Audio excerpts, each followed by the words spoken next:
So last year, G.I. Joe Classified had one of their reveals, and they revealed a character named Kamakura.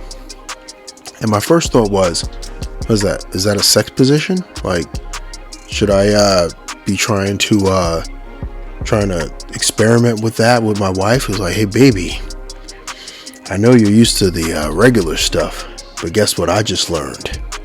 I learned some Kamakura. And knowing nothing about this character, I immediately ran to the internet and read up on him. And then, like most of the people you find online, I decided to go online and say to people, oh, you don't know who Kamakura is. Oh, you phony G.I. Joe Classified fan. No, I didn't do any of that stuff. I'm way too busy and and a lot of times too lazy to do something like that. But I know plenty of people who do. Oh, I know them. These fools don't know a damn thing about anything about some of these characters, and then they go and read a biography on Wikipedia, and all of a sudden they're sitting there shaming people online like, how dare you not know who this character is? Straight up, I have no effing clue who Kamakura is. I read up on it a little bit before this review, and yeah, funny thing about this character is that I ordered this back in like November, I think it was on sale, right? For $22, I believe. Get it in the mail along with a couple other figures that I ordered. Open it up just to make sure that one, there's stuff there's actually things in there, and two, that the character's in there. And then I closed it back up and I said, I'm going to make a review of this. And we're now on 2 months later, and I'm now doing a review on this thing. So yeah, please make sure you like, share, comment, subscribe, and let's dive in to G.I. Joe Classified number 61. Kamakura.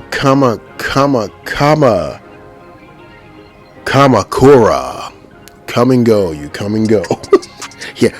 Oh yeah, Culture Club reference. That's how far back we're going with this one. Anyway, let's start the show. So the first thing I want to talk about is the box art, and this shit's ridiculous. I just have to lay it. I have to lay it all bare. This is the most ridiculous box art I've ever seen. Like, it looks like some shit that would come on Nickelodeon like 6:30 in the morning, when kids are eating their cereal, getting ready for school.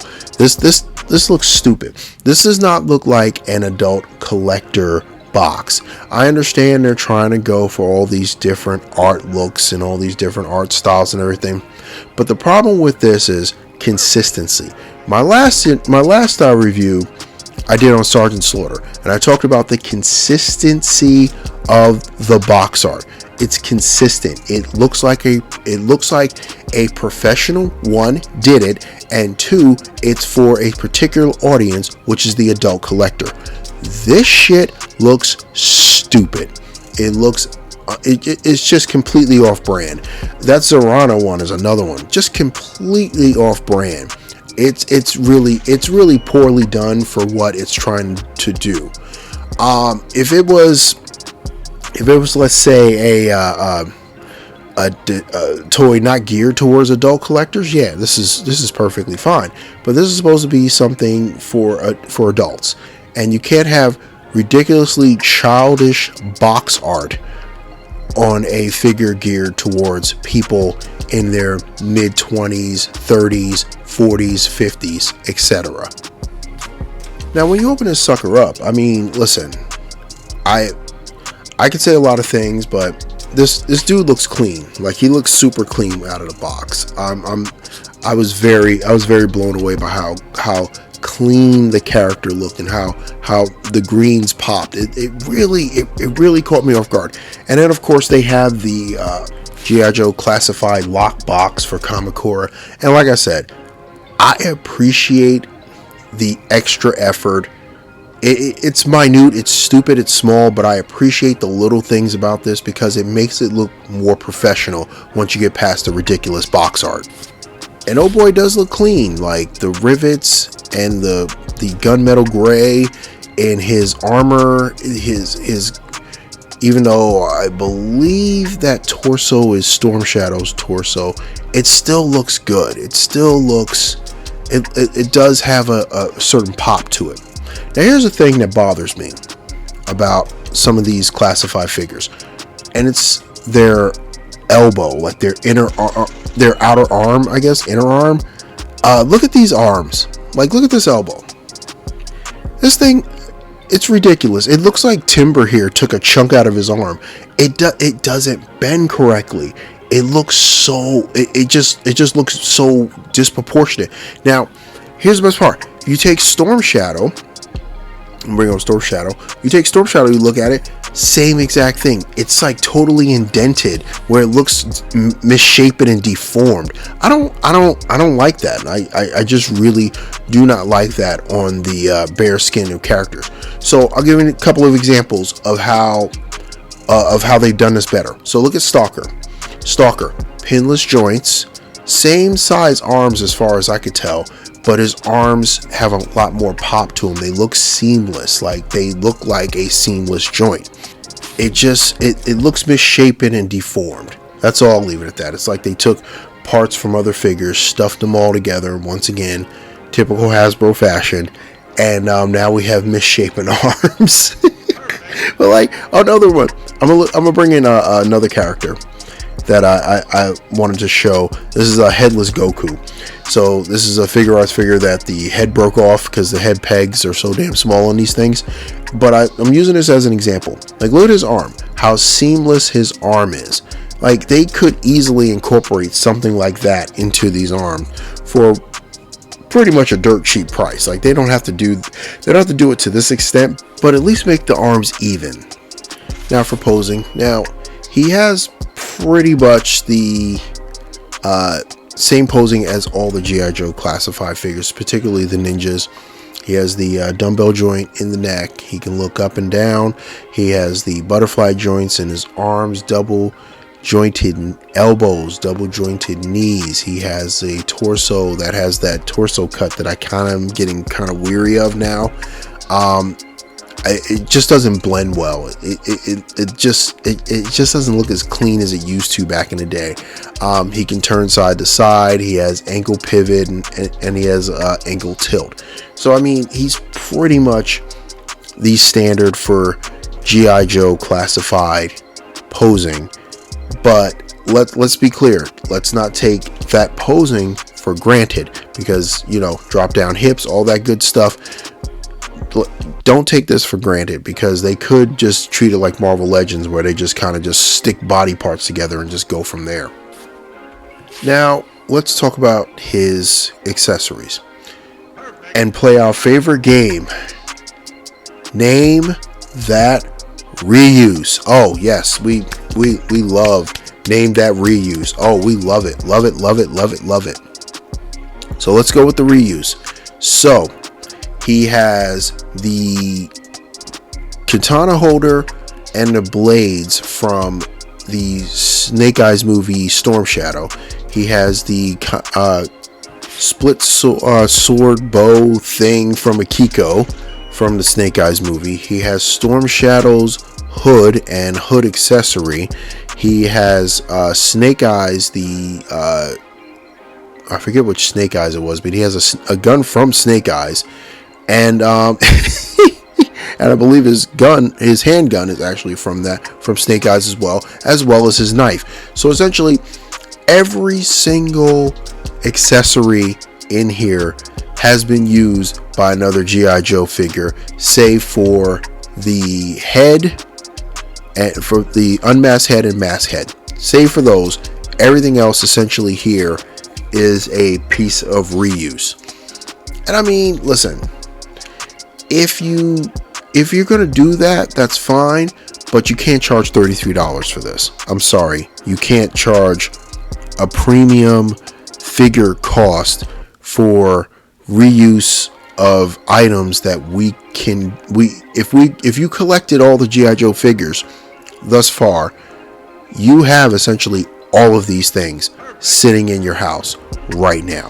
You have them either on the characters or in storage. So these accessories, absolutely useless. They're just absolutely useless. And on top of that, since there's such an array of accessories that went to so many different figures, none of the accessories, fit on the figures. Think about that for a second. G.I. Joe Classified is known for giving you all the accessories for the most part. There's a few exceptions, but they give you the accessories that, one, go with the character, and two, they all fit on the character. So this guy can fit his swords and hold maybe a couple of both his guns, or hold the rod stick thing from Akiko. Like, I don't know. I don't think this is a complete. I don't think it's a complete bust. But $33? Nah, man. Nah. This should have come with a stand. Like, if you just forego all this other BS, give him the 2 swords, give him the 2 guns, the masked head, unmasked head, and pretty much that's it. You don't need the you don't need the hood. The hood is just dumb. But I mean, if you want to include it in there, go right ahead. But like, this guy should have come with a stand of some kind to make him kind of pop. But other than that, straight up, these accessories are a bust, and they don't make this figure worth $33. I would not pay that. Do not pay that. Wait for it to go on sale like I did. Get it for $22, and it's totally worth that price. So final thoughts on this figure. This figure does not suck. Don't get me wrong. This figure does not suck. The price for this figure totally does suck. This is a ridiculous overreach of pricing. This is one of those characters where they completely drop the ball. I don't think this thing is worth anywhere near what they're asking. It's just, everything about it is just, it just feels incomplete. It doesn't kind of tick the boxes that I want from a ninja character in G.I. Joe, like a martial arts character. It doesn't tick the boxes. It poses great as per G.I. Joe Classified. It poses great. The head sculpt on the unmasked head looks really good. I like the masked head, even though I just believe that's just Storm Shadow. And I like the overall aesthetic of the character. But like I said, the padding for this does not justify the price. So if you can find this on sale, I paid $22. If you can find it for that, it's more than fair. It's more than fair for what you're getting. But for $33, $35, or whatever some of these places are charging, absolutely not. So yeah, those are my thoughts on Kamakura. Now it's your turn. What do you think about this figure? Do you own this figure? Are you planning on buying this figure? Is this figure better off just being in the dustbin of G.I. Joe Classified? Do you even care about this figure? Let me know in the comments. Also, make sure you're checking out the community tab on the page. That's where I post all the fig deals I find, where I post all of the pre-orders that come up, where I post all the restocks that I find. Also, make sure you check out my Amazon affiliate link in the description. It's pretty simple. If you need to buy anything from Amazon, just click on that link and just buy away. Doesn't cost you anything extra, and Amazon pays me a commission for things you just needed to purchase for everyday items. So buying deodorant, they give me a commission. And if you have done it in the past, thank you. If you're currently doing it, thank you. And if you're going to do it in the future, thank you again. I really appreciate it, and it goes a long way to help the channel. So with that, be safe, be good, and this is the Drunken Prime cracking open another beer and signing off.